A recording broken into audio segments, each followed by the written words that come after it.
Hey everyone, and welcome to AMC Movie Talk for movie fans.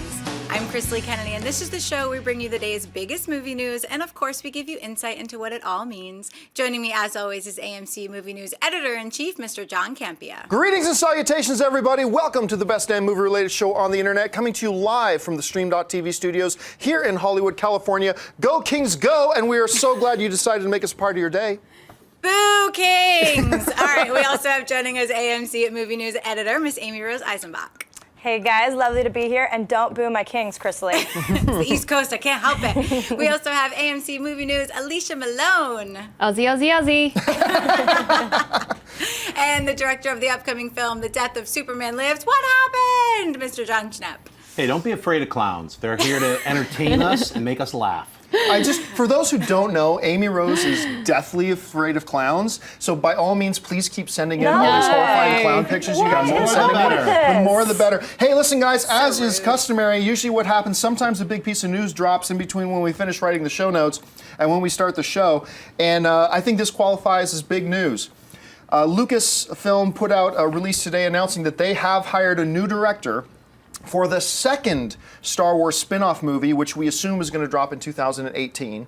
And that new director for that Star Wars spin-off film is Chronicle's Josh Trank, who is currently working on Fantastic Four.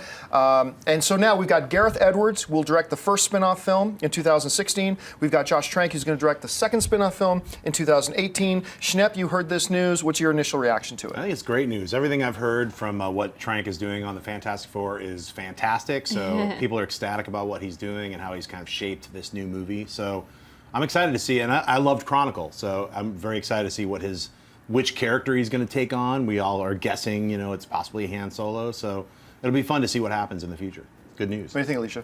I love that both of these directors come from the indie world, and now they've been given big movies, and I think it says some good things about Josh Trank and the foresight they have from seeing Chronicle and then trusting him with this big movie. It's great. Here's the thing that almost excites me more. Well, nothing excites me more than Star Wars, but what almost excites me more is the fact that if they've gone out, because he's finishing up Fantastic Four, well, finishing up, they're in the process of making Fantastic Four right now. They have to like what he's doing. Of course. I mean, the word has to be good on what he's doing with it. And it's odd talking about a Star Wars story and seeing so many implications for Fantastic Four. But the fact of the matter is we saw X-Men Days of Future Past, loved it so much, and now we realize the same guy who wrote it is writing Fantastic Four. Now we got Josh Trank. Like, they must love what he's doing with it because they've got him on Star Wars coming over. And you're right, I love Chronicle. I'm so sick and tired of found footage movies, but Chronicle completely did it for me. So, and these are young guys. When you're talking about Josh or Gareth Edwards. And they're Star Wars fans. That's what I love about it. Yeah. They're excited. Amy Rose?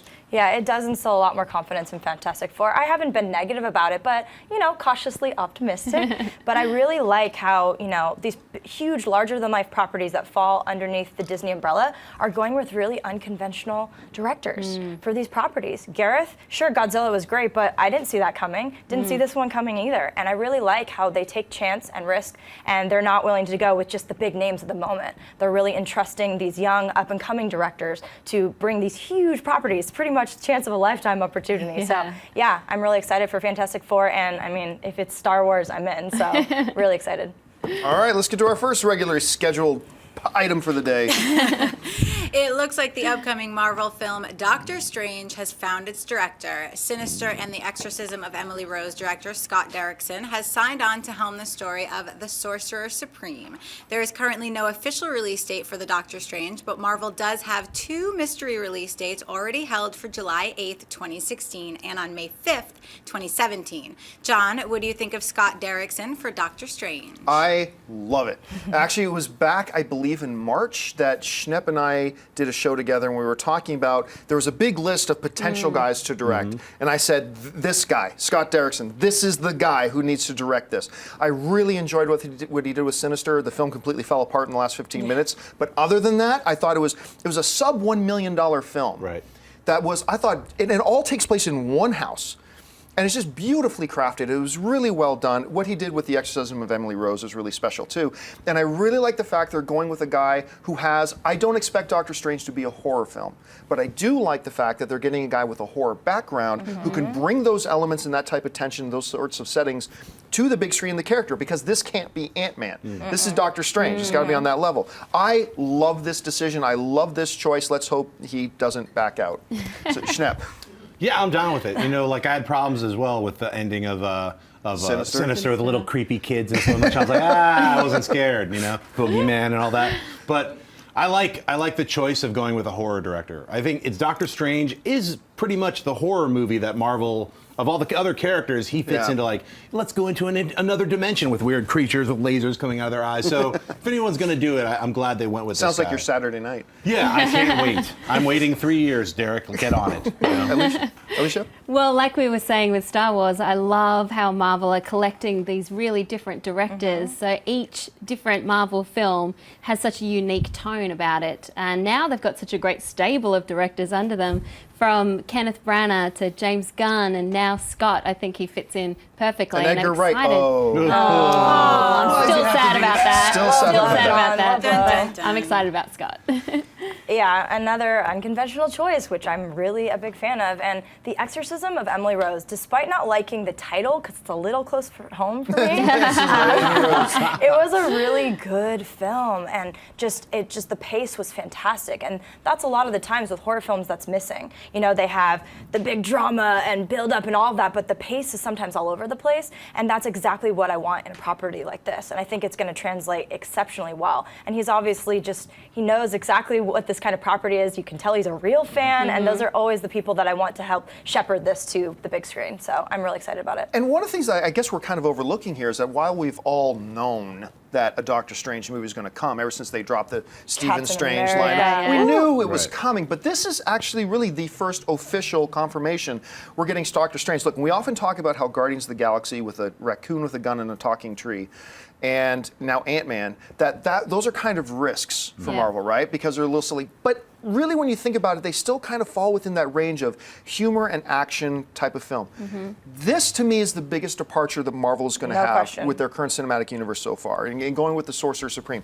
There's a lot of different directions they can go with this, but no matter which one they pick, it's going to be really different. And to see how they're going to take a character like this and make him fit in this cinematic universe with characters like an Ant-Man and a Rocket Raccoon and things like that, that's going to be interesting to see. So let's keep our eye on that. You know, and who's going to star in it as him? I'm so excited. Guardians of the Galaxy opens the cosmic part. This opens like now we can get into Mystic. Mephisto and all these other like super weird Nightmare and all these other They weird. keep opening more and more doors. Yeah. All right, what's next? You had to love his little picture on Twitter last night, just sneaking behind the That was great. That was a nice little touch.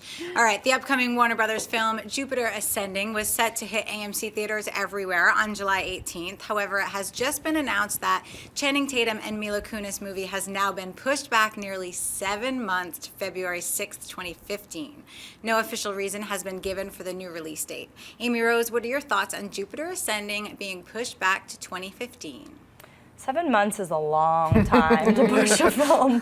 And whenever they push a film, to me, the initial thought, which is not always true because we don't have the context, is that they're not confident with the property. That they either have to do reshoots or rework something. And I mean, the Wachowski siblings are known for their visuals, and that does take time. But 7 months? That's a really long time. So it does give me a little bit, maybe a yellow flag in the middle of yellow and red. But yeah, it's never a good sign. I do hope we get a little more details as to why the push went down. But I mean, from all the trailers and everything I've seen, it looks like the plot is a little lacking, but that the visuals are gorgeous. So maybe they took that to heart. I don't know. We'll see how it unfolds, but not a good sign. It's a beautiful looking piece. It is. It really is. However, to me, this is nothing but a red flag. I mean, okay, first, number one, we're pretty darn close to when this was supposed to come out. And when you see a push this close to release date, that's not good. Flag number two is that you're moving from a prime, juicy summer release date to February. Which is my birth month. Nothing good comes out of February. So, I mean, there's that. And you know, there were some test screenings about 2 months ago, and we know a couple of people who were at that test screening and have not spoken really gloriously about it.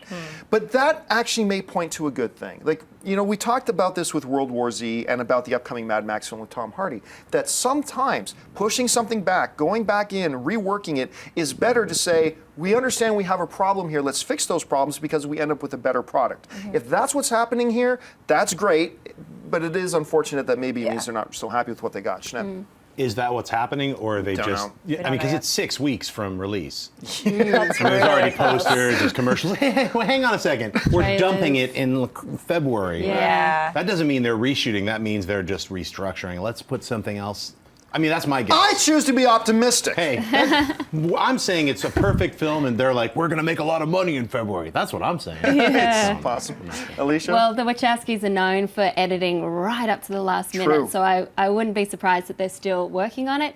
But February is never good. We did have Lego Movie this year in February. That was a surprise. Which It no did one was do banking well, on. But initial tracking for Jupiter Ascending was as low as 25 million. So I have a feeling they're just going to rework it and then maybe bury it. I mean, Yeah. really, and maybe a film like this, you put it into a February, it can actually own it. well, Maybe it can yeah. like totally own the month. I mean, this might be a good strategic move. All right, what's next? I wanted to completely blame it on Mila Kunis and being pregnant, so we'll just blame it on her and the baby. All right, according to Variety, actor Will Smith has signed on to star in the upcoming untitled Ridley Scott film about NFL concussions. Based on Jean-Marie Laskus' 2009 GQ article, Game Brain, the film will provide a narrative that explores the long-term effects of concussions among professional football players. Smith will play Dr. Bennett Amalu, a real-world forensic neuropathologist whose research has helped bring attention to the issue. Alicia, does this sound like Alicia? I'm changing your name. Does this sound like a good fit for Will Smith? I think it's a really interesting choice because if you look at Will Smith's career, he's done action, he's done sci-fi, he's done drama, but apart from 6 Degrees of Separation, he hasn't really done anything too controversial. And then from reading up on this issue, it sounds like something that the NFL doesn't want to confront, and they tried to discredit this guy. So having someone like Will Smith involved could shine a light on an issue that needs to happen. It also could be a bit of a risk for him, and I like that. Plus the fact that it's going to be directed by Peter Landsman, who has an investigative journalist background. He was in Afghanistan, he did Parkland, so I think he could bring a really uncompromising vision to this movie. Schnepp? I think it's a good choice for Will Smith. It'll get him back into a meaty role, like a real role, and not like he's been kind of like on the outer surface of taking these kind of jokey roles almost. So I think this is a good choice for him to get into doing a real serious role. Could be, a great performance from him dealing with a serious issue like NFL players. Of course, they don't want to talk about it because that's it's a bad thing to get a concussion that'll cause you brain damage. And if that's happening, I think it's important that everyone knows about it. Hey, Rose? Yeah, I'm going to buy it as well, especially following the news of him dropping out of Brilliance. So I find that interesting that this is this topic that, is resurfaced, and Focus and all these other films that he's working on. I mean, he definitely needs to win the audience back right now. Right. And I think he's a phenomenal actor. I don't think that's ever changed. And this does seem like a departure from all his other work. And it just also seems like kind of an odd marriage, which is why I like it, that Ridley, Scott is shepherding this and Will Smith joining it. It just seems kind of odd. And those are the films I like. And we all know I'm a sports buff, and NFL especially. Go Niners. So, I think it sounds interesting. What was that one film Smith did not too long ago? Was it 7 pounds? Yes. 7 pounds or 6 pounds or 9 pounds or whatever. Like that. Some number pounds. That was a really interesting film for me in the sense that I didn't end up loving it, but it was like right on the cusp of being something really brilliant. Yeah. And so it just didn't quite click there for me. But it was one of those types of films that I could see serving Will Smith really well right now. This is a very hot topic in the NFL. Now, there was just a big settlement for like $700 million for 4,000 players or whatever that brought this big class action suit against the NFL for like the long-term damage, because back in the day they just used to call it getting your bell rung. Yeah. Guys would have their heads slammed like a freight truck hitting it. So scary. And they wouldn't know who they are, they couldn't see colors anymore all of a sudden, and the doctors would just throw them back in the game saying, you just got your bell rung. It was in an age and a time when they didn't really understand concussions and what was happening and all that kind of stuff. And when you read some of the human stories involved, including the big Chicago Bear quarterback McMahon, like Jim McMahon, like his life's a mess right now. Yeah. He's going through some really hard stuff as a result of this. So this is very timely. The big question I have right now is, with Ridley Scott producing it, the question a lot of people are asking is, will he direct it? Yeah. Because he's been dropping some hints that maybe, just maybe, he'll direct it. That would be a good move for him right now as well. After The Counselor, after Prometheus, both mixed with pretty mixed to negative reviews. Yeah, I wasn't big on Prometheus. I wasn't either. It was disappointing. But and everybody I thought it was keeps talking about, well, they'll say to me, well, John Ridley can't do it because he's going to have Prometheus 2, he's going to have the next Blade Runner. I still don't believe those movies are going to happen. Oh, the optimism's out the window. Well, no, it's not about optimism. I just don't really see them as much as they progress it. I don't see them doing another Blade Runner film. I don't see them doing another Prometheus. I think this would be a really good vehicle for Ridley Scott to do. And working with an actor like Will Smith and then have Smith work with a director like Ridley Scott, I think it would be absolutely fantastic. Me too. All right, folks, well, listen, normally now is the time for Mailbag. But before we get into Mailbag, I'm really excited about something. I had a chance to watch this film this past week called All Cheerleaders Die. And I was so pleasantly surprised by this movie. I was so blown away, but I had such a good time with it. And now, this movie, All Cheerleaders Die, is playing as a part of the AMC Independent program, which is one of the things I'm most proud about being a part of AMC. It's a commitment from AMC to take independent films and play them where audiences actually go to see films. And we have it's over 60 markets across the US where we have these theaters dedicated to playing independent film, and All Cheerleaders Die is a part of that. And I'm really excited right now to have two of the stars of that film with me, Miss Caitlin Stacey and Shanoa Smit-McPhee. Thank you so much for being here, guys. Thank you for having us. Okay, so first of all, for people who have not seen, if you have not seen the trailer to this, look in the description of the video. We're going to put in a link down there so you can watch the trailer to this film. But for people who don't know much about it, Caitlin, let's start with you. What is All Cheerleaders Die? Well, it's a story about cheerleaders being brutally murdered, as you can imagine. No, it's about a young girl who sort of finds her way into the popular group after being an outcast for a while, and from then on out, sort of chaos sort of happens to follow it.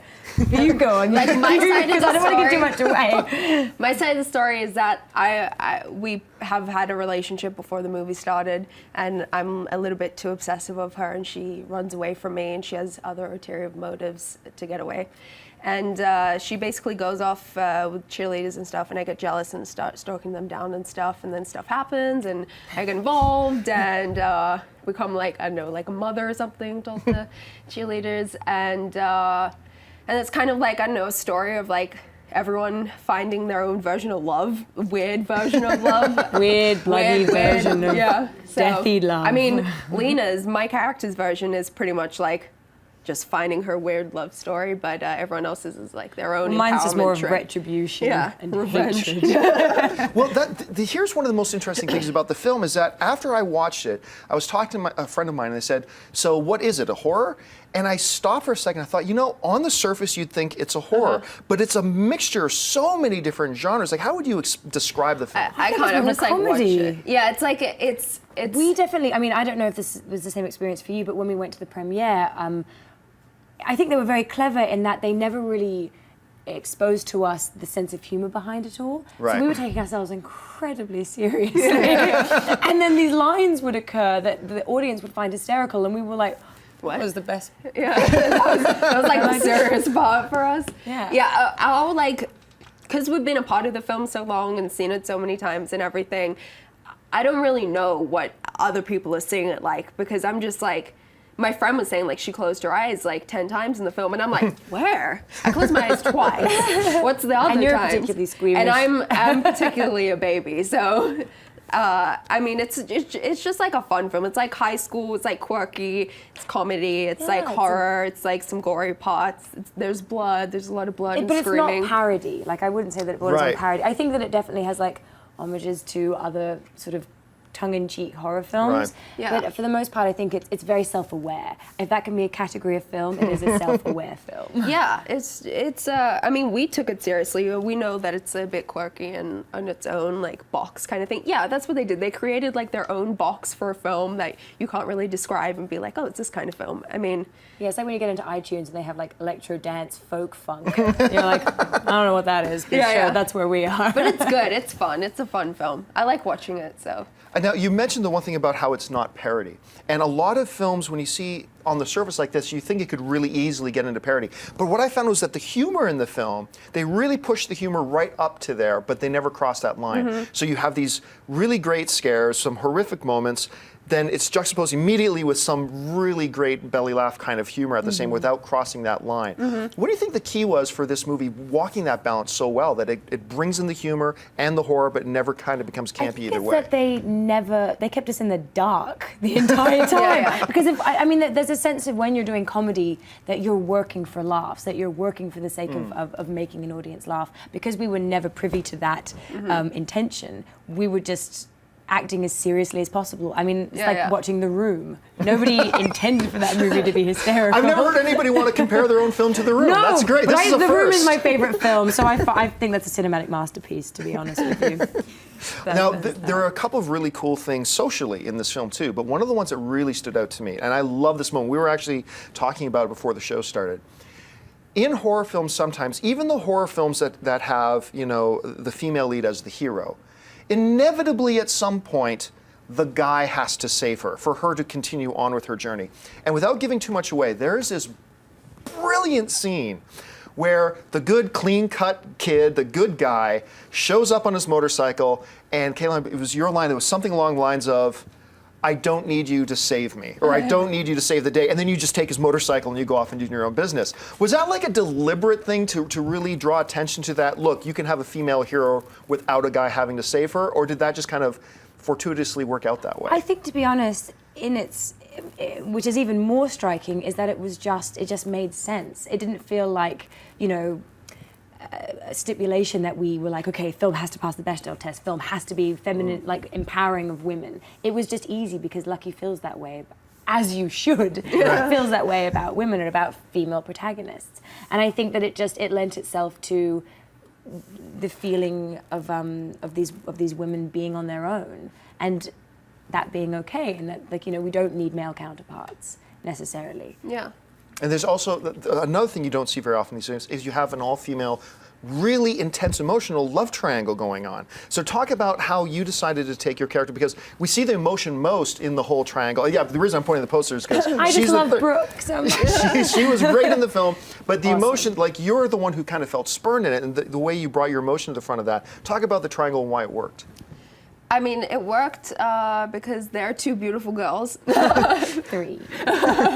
I mean, it's just real. So anything that's like a real story that anyone can relate to, I guess it's going to work. Whether it's because I mean, romantic love between anybody is legitimate. So I feel like more and more you're seeing like protagonists having fluid sexualities because it's just not a.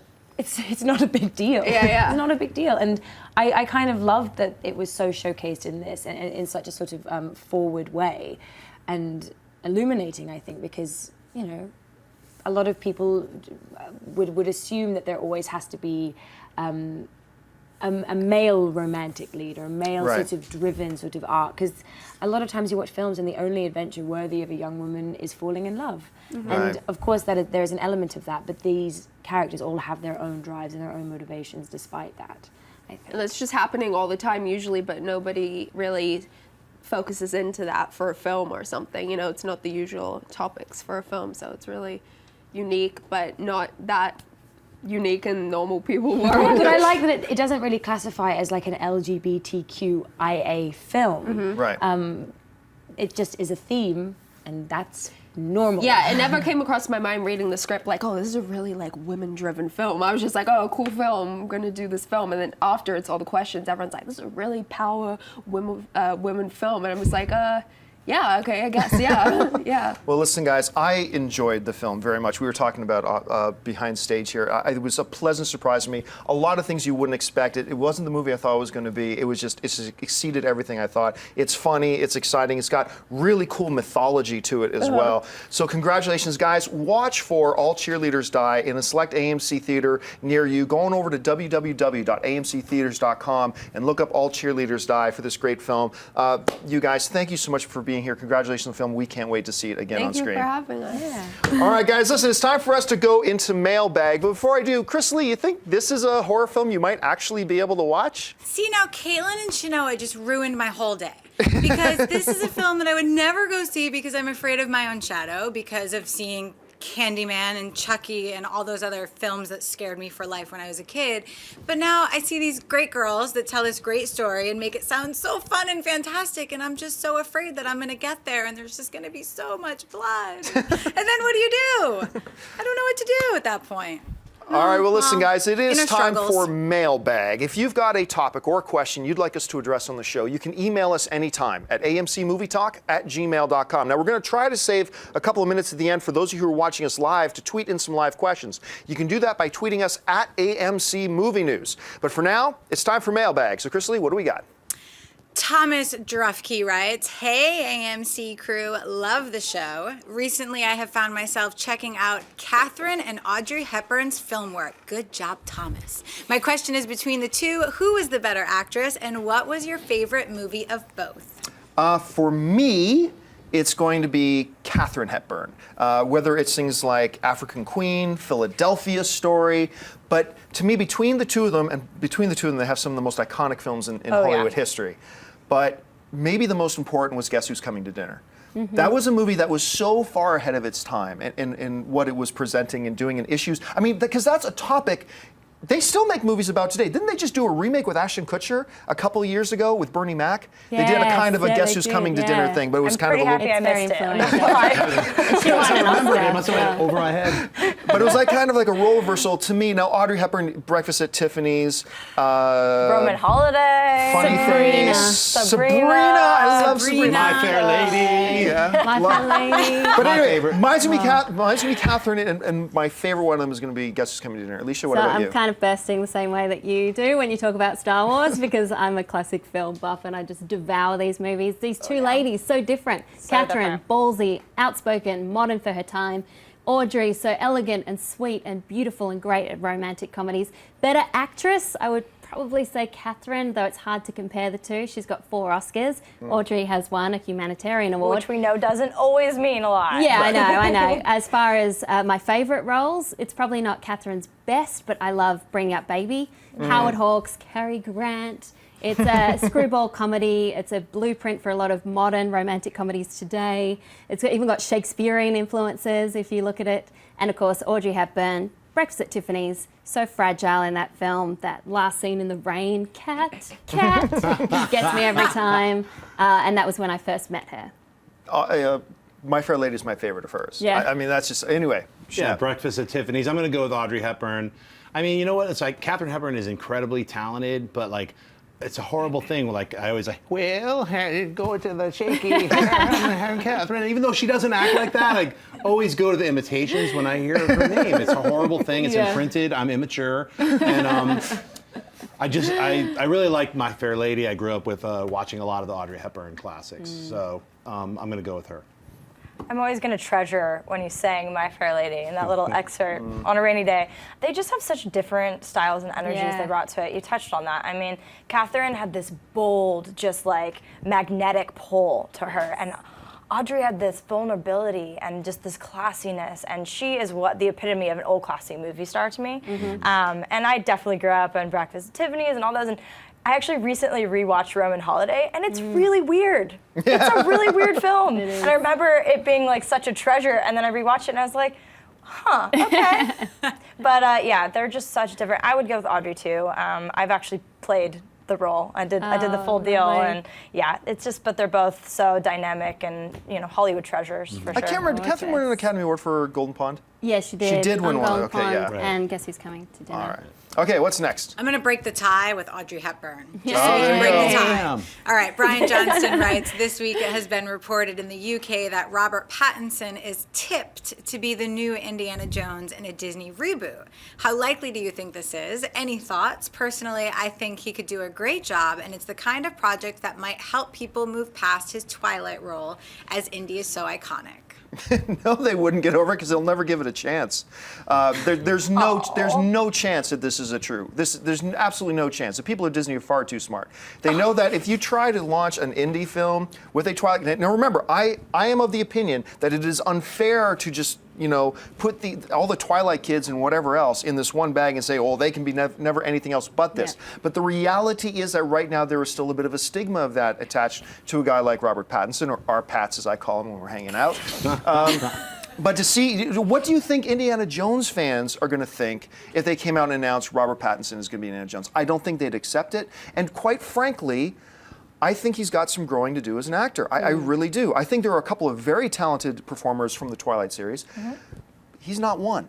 I see him getting a little bit better. He's making some really good career choices. He's working with like Guy Pearce and things. He's working with some incredibly talented people right now. Yeah. He's going to get there. I just don't think he's there yet. So I don't think there's any validity to this. Alicia? I don't think it's going to happen. I don't think he has quite the charm to pull off Indy. But say what you will about him, he is making really fantastic choices. He really is. Working with Cronenberg twice. And he's going to be in David Michôd's The Rover, which is coming to AMC cinemas soon. I can't wait for that one. Yeah. He's really trying, and he is pushing himself, and you've got to respect that. Schnepp?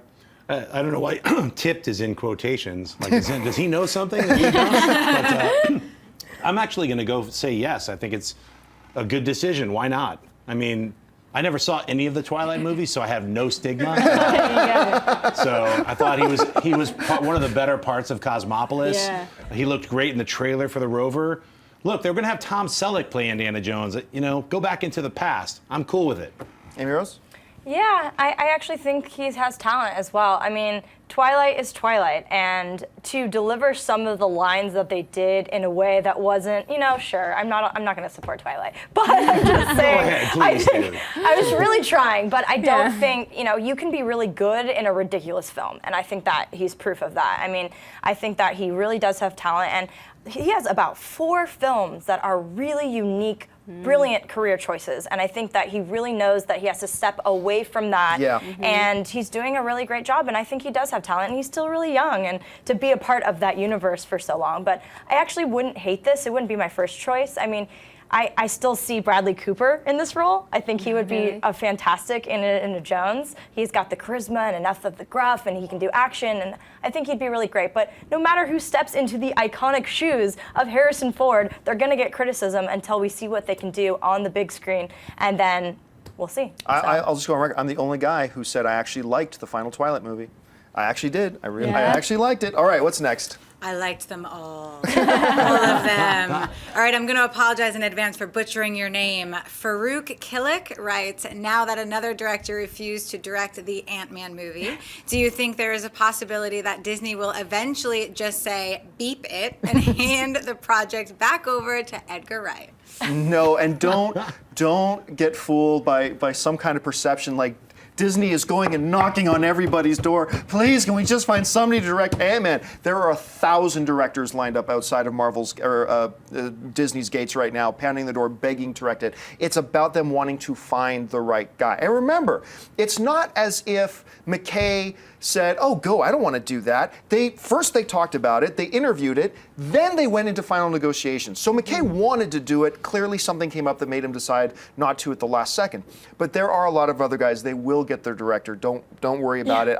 Do I want to see the Edgar Wright vision? Absolutely I do. I mean, I love Edgar. But at the same time, a studio's got to go in the direction of the movie that they want to make. And if Edgar's wasn't the one they wanted to make, then you got to move on. I mean, Rose? Yeah, they're not just going to suddenly hug it out and be like, well, you can do the vision you wanted to do. Go ahead and explore that. I mean, that is a great thought because I was really disappointed when news, hit that he is not going to direct this. That was the Ant-Man I wanted to see and Wright's vision. So I am disappointed, but it is a unique property, and I really trust Feige and team, obviously. They've proven time and time and again. Captain America just dethroned one of my favorite movies, comic book films of all time, because they just keep getting better and better. So they're certainly not begging for any director. No, that's fine. And McKay would have been such an unconventional choice as well, and I think we're going to get another name like that, Ruben Fleischer, and I mean the other people that have been tossed in. So I don't think it's a desperate situation, but they have to get the right name because this does have a little controversy surrounding the title now. So. But let's all keep in mind, though,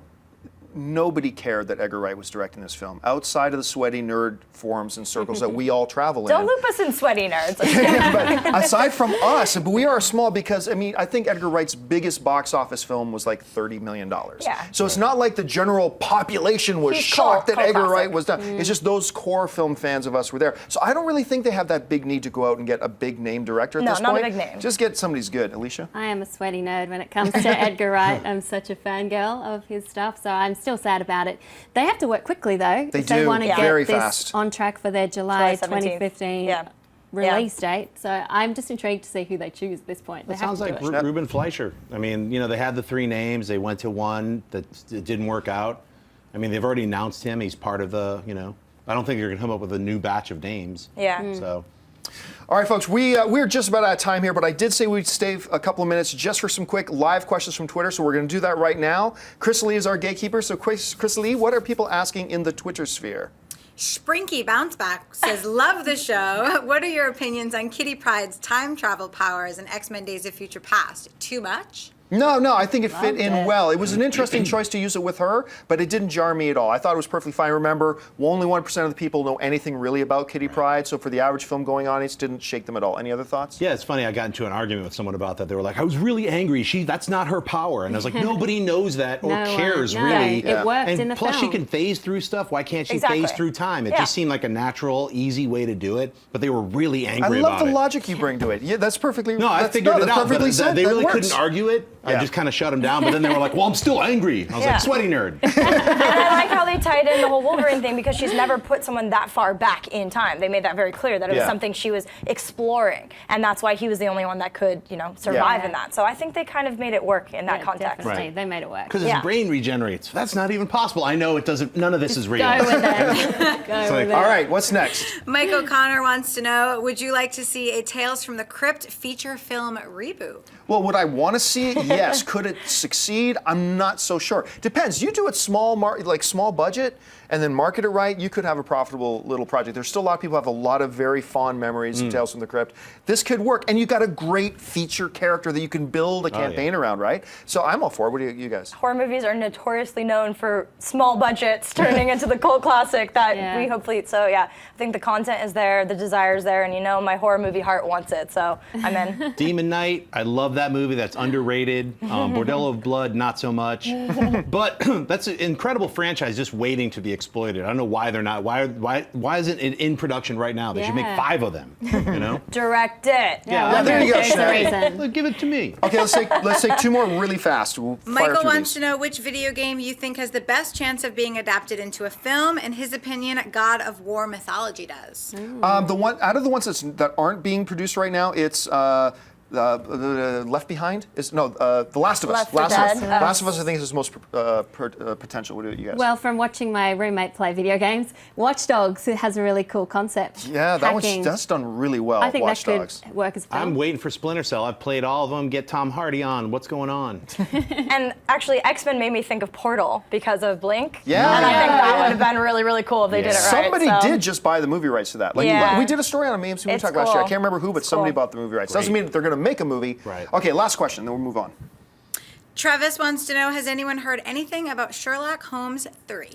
No. Not for a while. He's been ages. trying to get that going for a while. Now, I know they came close, and then they ran into a scheduling conflict with Robert Downey Jr. Nothing anybody could do about it. It was nobody's fault. But honestly, I know Jude Law talked about it about 3 months ago, and he said, yeah, I mean, they already know what the movie's going to be, but he had no idea when it might go into production, if at all. I think the longer the clock ticks, the less likely it is it'll happen. Have you guys heard anything? No, Haven't it's for a while. disappeared. Yeah. And we know that the main players are interested in doing it. So, Right. but I know the second one kind of received less praise. So, Yeah. yeah, we'll see. I'd rather him do more original projects personally. Yeah, me too. All right, folks, listen, we've run out of time. Thank you so much for joining us today. Don't forget, lots of great films playing at AMC Theaters right now. Head on over to www.amc Theaters for all your theater, showtime, and your movie ticket information. If you want an audio-only version of this episode, look in the description of this video, and you'll find links to our iTunes so you can listen to us on the way to work. Also, don't forget to click that subscribe button and click the thumbs up button too. It's just as a way of letting us know that you liked what we did. And go check out All Cheerleaders Die. I think you will be very pleasantly surprised by it. I want to thank the people sitting at the table with me. First, sitting to my left, senior editor of movie news here at AMC, Miss Amy Rose Eisenbach. Amy Rose, where can people find you online? You can find me on Twitter and Instagram at Amy Rosie. Thanks so much for watching. The one and the only Alicia Malone. Alicia, where can people find you online? You can find me on Twitter and Instagram at Alicia Malone or malonesmovieminute.com. Writer, director, and feature filmmaker of the upcoming Crypt remake, Mr. John Schnepp. Schnepp, where can people find you online? You can find me buried 6 feet under, hanging out with the Crypt Keeper on Twitter and Instagram at John Schnepp. And Phoenix Comic-Con, I'll be there Thursday, Friday, Saturday, Sunday. Come by, say hi. And of course, our gatekeeper today, Miss Chrisley Kennedy. Chrisley, where can people find you? You guys can find me on Twitter and Instagram at Chrisley and not at any horror movies this weekend. And you can find me on the various social media networks just at John Campea. Thanks a lot for joining us, guys. My name's John Campea for AMC Movie News, and until next time, bye-bye. Hey everyone, if you liked this video, click that thumbs up button and make sure to subscribe to our AMC Movie News YouTube channel. It's free and helps you stay up to date with all the latest movie news, as well as our daily AMC movie talk show. Also, make sure that you follow us on Facebook and Twitter to stay up to date with all of our special promotions, contests, and prize giveaways.